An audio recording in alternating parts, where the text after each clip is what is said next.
Uhum. O professor Chico, você falou bem a respeito do Mauro Cid, a prisão dele em cima da questão da carteira de vacinação.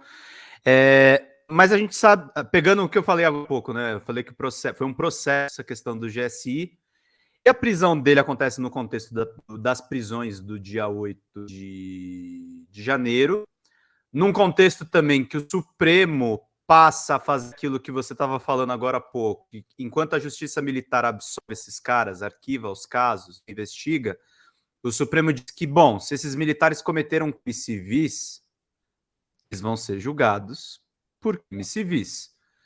E eu até brinquei no dia que o Moraes tomou essa decisão. Eu falei, será que a gente vai acordar às 5 da manhã com o coronel sendo preso? E aí o Mauro Cid tá lá na cadeia. E eu acho que tem uma questão que assim, a carteira de vacinação, as joias, no final das contas, todas essas investigações, elas estão culminando para os diálogos que a gente está vendo nos celulares dessas pessoas.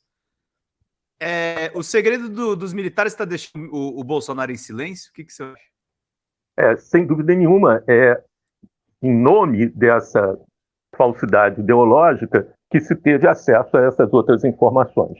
Então, enquanto procedimento investigativo da Polícia Federal, ele tem sido correto. Isso não é, de maneira alguma, incorreto. Eu só acho que é menos do que deveria ser. E essas outras pessoas já deveriam estar na mesma situação que o Mauro Cid e que o Anderson Torres esteve. Né? Não dá para você prender e manter preso. Por quê? Porque aconteceu uma coisa interessante. Logo quando houve a prisão do Mauro Cid, né, houve quase que um fechar de fileiras em torno dele, e as Forças Armadas consideraram que era injusto e persecutória a prisão dele. Depois que surgiu a falsificação da carteira de saúde, isso é muito importante no ambiente militar, né? Se um aluno de uma escola militar ou da academia de Agulhas Negras falsifica a caderneta dele de corte de cabelo, ele vai para a prisão. Se ele colar, e for pego colando, ele é expulso. Tá? A ideia básica é de que um oficial não mente, mesmo na situação mais adversa que exista. Né? E ele foi preso na mentira.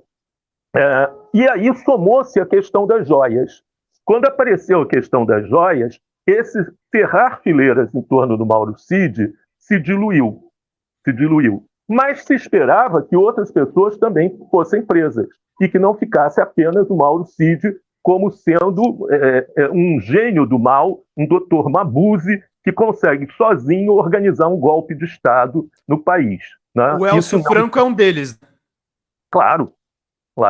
Quer dizer, essa visão mabusiana do Coronel Cid é muito equivocada e acaba desgastando o próprio mecanismo, né? Parecendo vingança ou coisa parecida. Né? Esperar que o Mauro Cid fale, o Mauro Cid é uma pessoa ideológica e ele acredita profundamente nisso que ele fez. E ele não acredita que seja crime. Né? E também acha que, e isso vários setores militares já acham, que se for condenado, assim que terminar o governo Lula, o próximo presidente vai anistiar todo mundo, vai reconduzir e ainda vai indenizar. Né? Então, a tradição das anistias no Brasil, dadas aos militares golpistas, né, é imensa. Né? É imensa. Começa lá na Macedada, lá no governo do Estado Novo, com Vargas. Né? Então, é só aguentar firme agora, porque daqui a 3, 4 anos você recebe tudo de volta e sua vida está consertada. Ele não tem razão nenhuma para sair por aí, né, delatando e fazendo acusações contra outras pessoas. É infantil pensar isso em relação ao militar brasileiro. Né? Isso não funciona assim. Né? A questão maior que me parece nesse momento é que a gente vê, né, que o presidente está sem apoio no Congresso e sem apoio nas estruturas do Estado. Né? Ele não tem apoio, né, da Justiça, da maior parte da Justiça, ele não tem apoio no Congresso Nacional, ele não tem apoio nesses setores. E com isso, o governo, em vez de buscar mais identidade popular, mais usar o carisma do Lula, que é fundamental nesse processo e é notório, né? O que se faz, ao contrário, é isolar ainda mais o governo da opinião pública, né? E aí a gente tem um fato que é preocupante.